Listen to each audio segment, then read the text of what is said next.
Class 7 NCERT CBSE सिलेबसचा टपटप पडती या कवितेचा आपण क्वेश्चन आन्सर आणि त्याच्याशी रिलेटेड ग्रामर बघणार आहोत। समानार्थी शब्दाला झाड, तरु आणि वृक्ष असतं। सावली, छाया, प्रतिबिंब, धरती, पृथ्वी, प्राजक्त, पारिजात किंवा पारिजातक, वारा, हवा।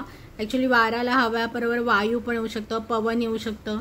खुशी, आनंदी, तारा, चांदण्या, अंग, शरीर, फांदी, डहाळी, फुलं, कुसुम, सुमन, गाणं, संगीत किंवा गीत, खुळे, वेडे, ताल म्हणजे ठेका, गवत, तृण, झोपाळा, झुला किंवा झोका, शहाणा, समजूतदार, जाळी, समजूतदार, हुशार पण येऊ शकतं। शहाणा, हुशार, शहाणा, समजूतदार, जाळी, झरोका, पाऊस, वर्षा। हे झाले समानार्थी शब्द। कमिंग टू विरुद्धार्थी शब्द। बरेच्या विरुद्धार्थी आहे वाईट, अपयश, यश, बाहेर, आत, नफा, तोटा, ऊन, सावली, दूर, जवळ, खुळे, शहाणे, लहान, मोठा, चढ, उतार, दुःख, सुख, अशुभ, शुभ, खुश, नाखुश, हसते, रडते, खाली, वरती। समानार्थी विरुद्धार्थी झाले। आता पुढे तर वचन बदला। वचन बदलामध्ये फूलचं फुले येणार, तारा, तारे, खुळा, खुळे, वारा, वारे, कुर्ण, कुरणे, शहाणाचं शहाणे येणार, फांदी, फांद्या, गाणे, गाणी, झाड, झाडे, पिसारा, पिसारे, झोपाळा, झोपाळे। नेक्स्ट आहे लिंग बदला। लिंग बदलामध्ये शहाणाचं येणार शहाणी, मुलंचं येणार मुली, खुळा, खुळी, हसरा, हसरी। वाक्प्रचार। वाक्प्रचारांचा अर्थ खुशीने डुलणे, आनंदाने डुलणे किंवा मजेत डुलणे। सूर मिसळणे म्हणजे सूर एकत्र होणे किंवा सुरात सूर मिसळून गाणी गाणे। आता आपण ह्याचे क्वेश्चन आन्सर्स बघूया। एका वाक्यात उत्तर। मुलांना त्यांचे गाणे कसे वाटते?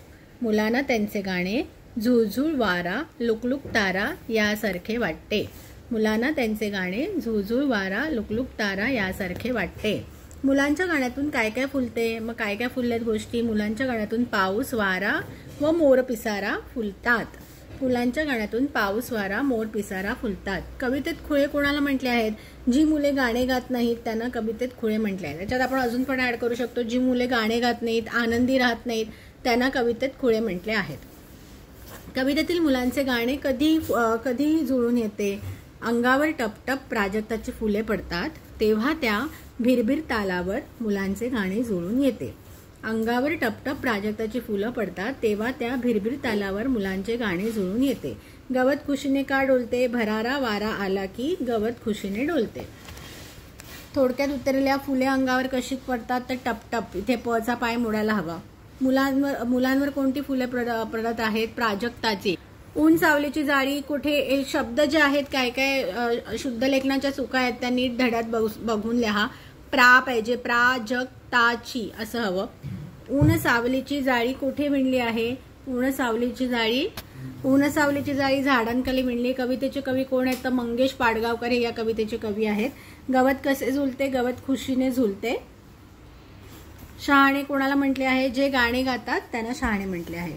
तर गाळलेल्या जागा बरा, टपटप पडते अंगावरती प्राजक्ताची फुलं, येतो वारा पहा, भरारा, गवत खुशीने डुले, हसते धरती फांदीवरती, या झोपाळा झुले, पाऊस वारा, मोर पिसारा या गाण्यातून फुले, गाणे गाती तेच शहाणे, बाकी सारे खुळे, दूर दूर हे सूर वाहती, उन्हात पिवळ्या पहा नाहाती। सो हे त्याचे गाळलेल्या जागा आहेत। नेक्स्ट आहे थोडक्यात उत्तर लिहा। फुलांसारखे सर्वरे सुरात मिसुनी, बाकी सारे खुळे। या काव्यपंक्तीतून सूचित केलेला विचार। पहिले लिहायचं टपटप पडती या कवितेत कवी मंगेश पाडगावकर यांनी प्राजक्ताच्या फुलांचे सुंदर वर्णन केले आहे। प्राजक्ताच्या सुंदर फुलांसारखे मुलांनी आनंदी राहावे, फुलत राहावे, मोठे व्हावे असे कवीने म्हटले आहे किंवा असे कवी म्हणतो। एकमेकांच्या सुरात सूर मिसळून चालत राहण्याचा सल्ला कवीने दिला आहे। जे आनंदी राहतात, मजेत गाणे गातात तेच खरे शहाणे, जे गाणे गात नाहीत, आनंदी राहत नाही ते मात्र खुळे असं कवी म्हणतो। म्हणून सर्व आनंदी राहा असंही तो सांगतो।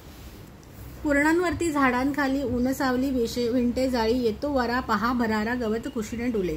याचा अर्थ सांगा. म्हणजे काय, मोकळ्या मैदानात परत ह्याच्यावरती लिहायचं की टपटप पडते या कवितेत कवी मंगेश पाडगावकर यांनी माळरानाचे सुंदर, जसं क्वेश्चन आहे तसं पहिलं जे हे 2 सेंटेन्स आहेत ते थोडेसे बदलायचे.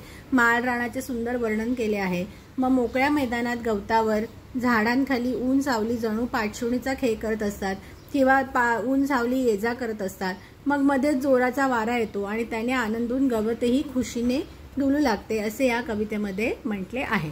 तर अशा प्रकारे आपण या कवितेचे क्वेश्चन आन्सर आणि समानार्थी शब्द व्याकरण बघितलं आहे. तुम्हाला आमचे व्हिडिओ आवडत असतील, तुमच्या अभ्यासात मदत होत असेल तर प्लीज आमच्या चॅनलला लाईक, सबस्क्राईब, शेअर करा. थँक्यू.